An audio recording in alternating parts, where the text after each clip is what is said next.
Hey everyone, I'm going to do my weekly feedback here for everybody online because it's just easier because everyone's questions tie in together. So the first thing I'm going to cover is I've only lost £4 in 4 weeks. Is there any way I can accelerate that? I feel like I should be losing a little bit more. Is there anything I can do? The next question is herbal teas. What's the best herbal tea? Probably know my answer to that already. The next one is why inches? Why do we measure inches and pictures more so than weight? Because for instance, a lot of people that I see personally myself as well are down inches and the scale mightn't be down that much, and I'll explain that a bit more now as well. How can I maintain what I've lost without putting it on? I'm going away in 2 weeks time for the weekend, and why is everyone's calories different than mine? And I'll explain them very quickly now as well. So let's get back to the most important one. Let's get the herbal tea one out of the way actually. What is the best herbal tea? Because this is simple.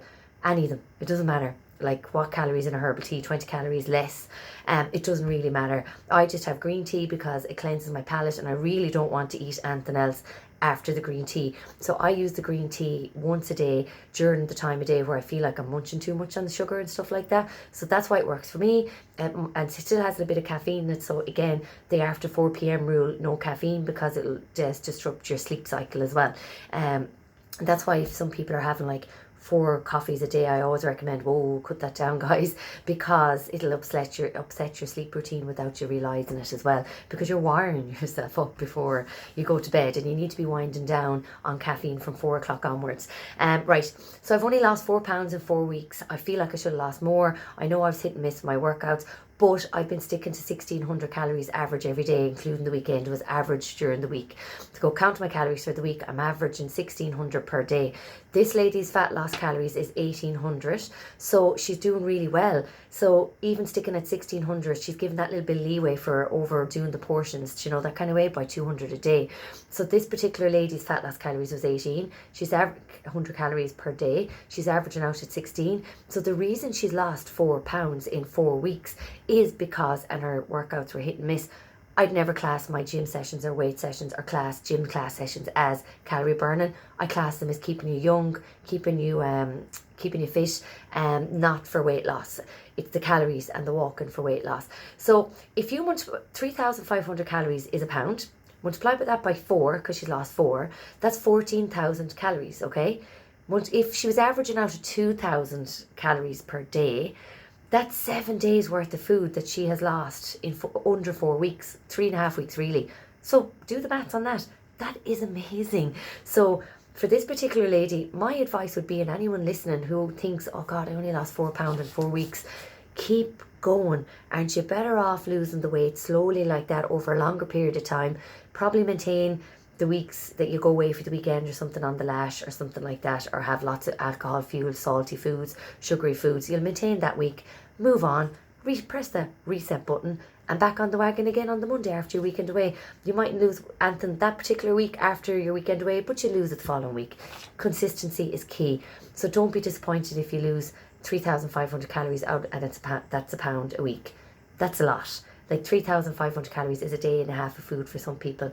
So just remember that. She did this by a calorie deficit of 400 calories a day and the odd workout here and there. So my advice to her was, keep doing what you're doing. Try adding in walking on top of your here and there gym routine. I guarantee you'll be down. The weeks you've energy, do more walking. Just keep your gym routine the way it is, because you're obviously happy with that. Just increase your steps.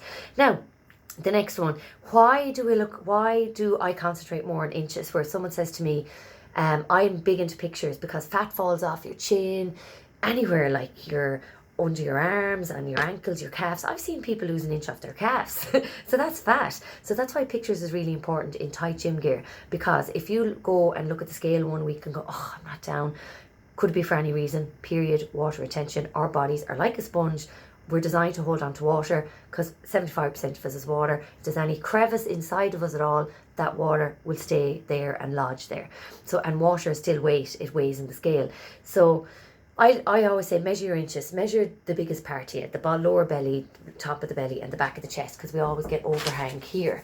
So I always say measure them 3 particular areas, but take pictures, because like I said, fat falls off anywhere. So inches is really important because it shows exactly proper fat loss gone from your body, and that's why pictures are deadly, inches are deadly. Scale's grand if you have a lot to lose, but it can throw you off if you're concentrated on numbers. You are not defined by numbers. if you're keeping in a moderate calorie deficit, watching your calories, like I said, our body doesn't make calories and our body doesn't destroy calories unless we move around and generate heat through exercise, walking and all that. So just remember that if we overeat, our body doesn't automatically go boom, it's disappeared. That does not happen. It's not magic. If you overeat, you don't move your body to burn it off. You're just going to lodge as fat, simple as that. So pictures and inches are deadly because your body's designed to hold on to a lot of water if you have high sodium in your diet and all that. So that's not good either, and the scales can throw you off. Okay, how can I maintain what I've lost? So this is for anyone that has lost a lot of weight. And the moms that were in this morning, I don't pressurize them to weigh, measure, anything like that. It's up to them. And I said, do you want to do it? And they said, yeah, we'll do it. One of them was down 4 pounds in 2 weeks, an inch of her top of her tummy, an inch of her lower tummy, and an inch of her back. Amazing. The other lady was down 1 pound, but she was down an inch here, top of the tummy and lower tummy, and the back as well, the back fat. Amazing. So 2 different body shapes. One has a lot more pounds to lose than the other, and that's why she got a 4 pound loss. The other lady doesn't have that much to lose. It's more toning. So that's why the 2 differences. Both same height, except one has a lot more pounds to lose than the other. One lost 4 pounds, 3 inches all over. The other lady lost 1 pound and 3 inches all over. So it all just depends on how much you have to lose as well. So you can't compare yourself to someone else. But how do I maintain what I have? So it's very boring to count calories all the time. Some of my clients do Monday to Friday religiously, and they have been consistently losing all through the last 12, 18 months. Amazing. For me, I can't do it. I'm too busy with kids. And what I do is I visually see the food. Like for instance, today now, or the last 2 weeks, I know I need to pull back on certain areas of my food, okay? I'm a sugar monster. I'm called the munchie monster in my house. I just can't stop when I see it. It's just the way I am. So I have to be very careful myself. But in order for me to pull back now, I'm back to my prep in the Chinese boxes, my lunch, my dinner. And if I eat my breakfast, lunch and dinner, and if I'm still hungry after that, an apple. And if I'm still hungry after that, I'm bored out of my head, am I taking my magnesium for my sugar, blood sugar levels for period and all that, because it's on and off these days with the pill that I'm on. So I always take a look at these. Am I taking my green powder in the morning, because that automatically sends a reset signal to my brain for a habit to kick in that I have to eat healthy that day. So get yourself a little system to keep that going. If you're counting your calories, try be visually seeing what the amount is that you're doing for your breakfast, lunch and dinner. So when you stop counting your calories, it's not going to be on the app. It's not going to be a big deal. So you can visually see what your calories look like, what your breakfast, lunch and dinner. And the easiest way to do that is, like, I get the oat sachets, 35 grams of oats, done. I don't have to be measuring them, because if I was pouring my oats out of the packet, there'd be no stopping me. I just keep going. So I always get the oat sachets, it's measured out for me, job done.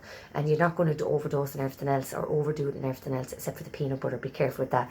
And I'll my next podcast coming out Monday is going to explain the difference of calories. I've already done my season 1 episode 1 of why you need calories and the importance of getting enough and not overeating. So the next one is coming out on Monday. Battery's gone dead now for you. So how to maintain is try visually see what your calories are if you're counting them, because you don't want to be doing it full time. Keep the walking up. As I said to everybody, if you had the worst week ever of being busy in work, what could you commit to walking and your workouts? And that's your go-to. If you feel like you're falling off the wagon, always stick to that low point, as in, even if it's 1 workout a week and 4 walks.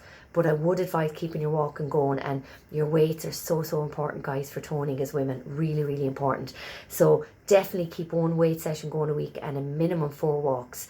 That's your go-to if you have a really bad week, and that's how you maintain. If you completely stop altogether, them little calories will sneak back on, lads, and the weight will go back on. So how you maintain is keep the lowest form going. 1 exercise a week, full body weights, walking as much as you can. And then all you can do after that is just keep on increasing it, and keep on. The weeks you're not busy, do a little bit more. The weeks you are busy, go back to your